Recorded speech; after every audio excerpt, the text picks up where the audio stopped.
Hello dear subscribers, मैं हूं आपकी दोस्त और स्वागत है आपका बेस्ट केयर ऑफ वीमेंस में। फ्रेंड्स, आज के इस वीडियो में हम मिसकैरेज के सिम्टम्स बता रहे हैं कि प्रेगनेंसी जब आपकी कंसीव हो जाती है और उसके बाद अगर इस टाइप के कभी भी कोई सिम्टम्स आए तो आप तुरंत सावधान हो जाएं, अवेयर हो जाएं, क्योंकि कई बार ये सिम्टम्स जो है मिसकैरेज के भी होते हैं।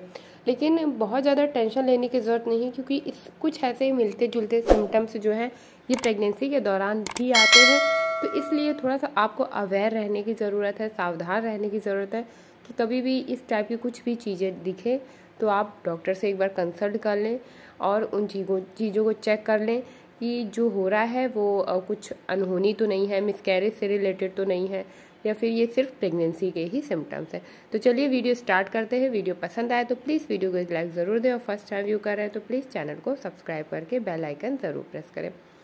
पहला जो मिसकैरेज का सिम्टम होता है, अगर मिसकैरेज होने वाला होता है या फिर हो गया होता है और अगर हमें नहीं वो बात पता होती है, तो पहला खास सिम्टम होता है सीवियर बैक पेन। ये बेहद खास सिम्टम होता है जब मिसकैरेज होने की पॉसिबिलिटी बहुत ज़्यादा होती है या फिर हो चुका होता है, उसके बाद ये सिम्टम आता है। सीवियर बैक पेन इसी कंडीशन में आता है, प्रेगनेंसी के दौरान भी होता है, लेकिन वो जो बैक पेन होता है और जो मिसकैरेज का बैक पेन होता है, दोनों में थोड़ा अंतर होता है। मिसकैरेज का बैक पेन जो होता है वो बहुत ज़्यादा होता है। तो इसलिए इस बात को ध्यान में रखें हमेशा कि अगर कभी बहुत ज़्यादा बैक पेन हो रहा है तो एक बार डॉक्टर से कंसल्ट करने में कोई बुराई नहीं है। दूसरी जो सिम्टम है कि ब्लीडिंग, जैसा कि आप भी जानते हैं कि अगर मिसकैरेज होता है तो कई बार ब्लीडिंग आनी शुरू हो जाती है। ये ब्लीडिंग धीमे धीमे स्पॉट्स की तरह आती है और फिर बहुत धीरे धीरे हैवी होती चली जाती है, और या तो ये डार्क ब्राउन कलर की होती है या फिर ब्लैक कलर की होती है। तो इसलिए ब्लीडिंग का बेहद खास ख्याल रखिए कि प्रेगनेंसी में किसी तरह की भी ब्लीडिंग होना सही नहीं होता है। मैंने आप लोगों से पहले भी कई बार कहा है कि अगर आपको किसी भी तरह की प्रेगनेंसी में ब्लीडिंग हो तो प्लीज़ आप कमेंट करके मेरे रिप्लाई करने का वेट मत किया करिए। अगर आपको किसी भी तरह की ब्लीडिंग हो रही है तो फ़ौरन डॉक्टर से जाकर के कंसल्ट करिए। प्रेगनेंसी के जो शुरुआती 2 महीने होते हैं उनमें तो इम्प्लांटेशन ब्लीडिंग हो सकती है, वो सिर्फ स्पॉट्स आते हैं, लेकिन कंसल्ट उसमें भी करना चाहिए डॉक्टर से। मैंने भी अपने केस में किया था, आपको भी करना चाहिए। किसी भी तरह की ब्लीडिंग को प्रेगनेंसी में बहुत लाइटली नहीं लेना चाहिए। ये आपकी प्रेगनेंसी से जुड़ा हुआ है या आपके बच्चे से जुड़ा हुआ है। तीसरी जो चीज़ होती है कि मिसकैरेज के दौरान जो आती है, अचानक से फीवर आना।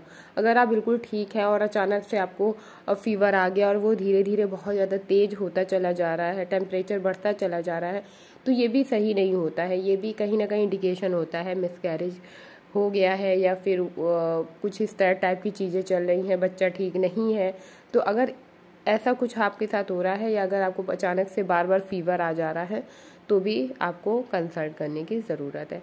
चौथी जो चीज़ है कि म्यूकस, पिंक, ब्राउन या फिर वाइट जो म्यूकस होता है, वाइट म्यूकस तो वैसे भी जनरली प्रेगनेंसी में ही आता है, सबको नहीं आता लेकिन बहुत सारे लोगों को आता भी है। लेकिन अगर आपको पिंक और ब्राउन म्यूकस आ रहा है, ब्लड के साथ मिल के आ रहा है, तो भी आपको अवेयर रहने की ज़रूरत है। और फिर साथ ही किसी तरह के क्लॉट्स आ रहे हैं प्रेगनेंसी के दौरान, तो भी ये बिल्कुल सही नहीं होता। प्रेगनेंसी में आना कोई भी क्लॉट्स या ब्लीडिंग बिल्कुल सेफ़ नहीं होता है। तो अगर कोई भी क्लॉट्स है, ब्लीडिंग है अगर आ रही है, तो भी इसका मतलब कहीं ना कहीं इंडिकेट होता है कि मिसकैरेज है या फिर होने वाला है। तो ये है वो खास टिप जो कि अगर मिसकैरेज हो गया है या होने वाला होता है तो उसके पहले से ये इंडिकेशन आने शुरू हो जाते हैं। तो आप अवेयर रहिए, क्योंकि प्रेगनेंसी में अवेयरनेस होना बहुत ज़रूरी होता है। तो अवेयर रहिए। अगर कभी भी इस तरह की कोई भी चीज़ें अगर आपको दिखती हैं तो आपको अपने डॉक्टर से कंसल्ट करने में बिल्कुल भी लेट नहीं करनी चाहिए, क्योंकि टाइम रहते चीज़ें संभाली जा सकती हैं। तो इसलिए ये वीडियो आप ज़रूर देखिए, शेयर करिए, ताकि और लोगों को का भी भला हो सके, उनको भी सही जानकारी मिल सके। वीडियो अच्छा लगा हो तो प्लीज़ वीडियो को एक लाइक ज़रूर दें और फर्स्ट टाइम व्यू करें तो प्लीज़ चैनल को सब्सक्राइब ज़रूर करें। चलिए मिलते हैं नए खास वीडियो में किसी नई और बेहतर जानकारी के साथ। तब तक के लिए bye bye, see you soon, stay happy and stay healthy. मस्त रहिए, व्यस्त रहिए और बेस्ट केयर ऑफ प्रेगनेंसी से जुड़े रहिए।